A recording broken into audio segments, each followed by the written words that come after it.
ये मुल्क नहीं, एक मुट्ठी है दीवारों की, जो कोनों से जब मिलती है तो उसको हम घर कहते हैं। इन दीवारों की ईंटों में जो गारा है वो हम तुम हैं। एक ख्वाब है ये जो सब आंखों ने एक ही वक्त में सोचा है। वो घर है ये जो कहीं नहीं था, फिर भी सबने देखा है। अब क्या है जो इस घर में हम सब डरते हैं। जो मरे नहीं हैं मौत से पहले मरते हैं।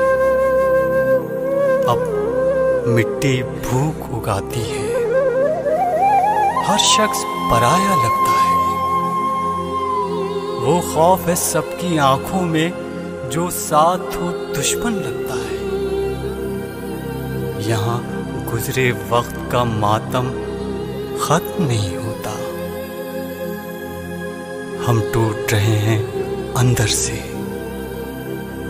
दीवारों की ये मुट्ठी खुल ना जाए कहीं। ये रात मेरी सुबहों में खुल ना जाए कहीं।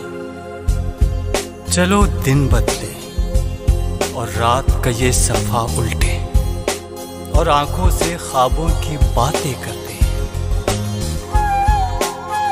जो दर्द है मिलके सहते हैं। उम्मीद उगाते हैं फिर से इस गहरी रात के कोने पे एक सूरज है। चलो उसे बुलाते हैं फिर से। इस घर की सरकती ईंटों को चलो फिर जोड़ें। इस वक्त के काले जादू को मिलकर तोड़ें। चलो एक ही बात कहें, सब मिलके एक बने, सब मिलके